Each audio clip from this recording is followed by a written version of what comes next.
6500 kilometre தாண்டி வந்து மிரள வச்ச விஜயின் ஜப்பான் ரசிகர்கள். கடல் தாண்டி வந்த ஜப்பான் ரசிகர்கள்.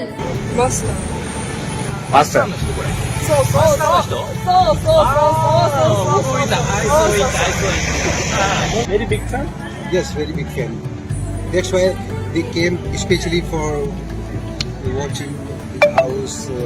தளபதி விஜய்க்கு உலகம் முழுக்க எக்கச்சக்கமான ஃபேன்ஸ் இருக்காங்க. அந்த வரிசையில பாத்தீங்கன்னா ஜப்பான்லயும் தளபதி விஜய்க்கு நிறைய ஃபேன்ஸ் இருக்காங்க. அதுல சில பேர் தான் விஜய் சார பாக்கணும் அப்படின்னு சொல்லிட்டு அவருடைய வீட்டு வாசல்ல காத்திருந்திருக்காங்க. ஜப்பான்ல இருந்து விஜய் சார மீட் பண்றதுக்கு டைரக்டா வந்திருக்காங்க. விஜயோட மாஸ்டர், கோட் இந்த படங்கள்லாம் எங்களுக்கு ரொம்பவே பிடிக்கும். அதை பார்த்து தளபதி விஜயோட தீவிரமான ஃபேன்ஸ் ஆயிட்டோம்.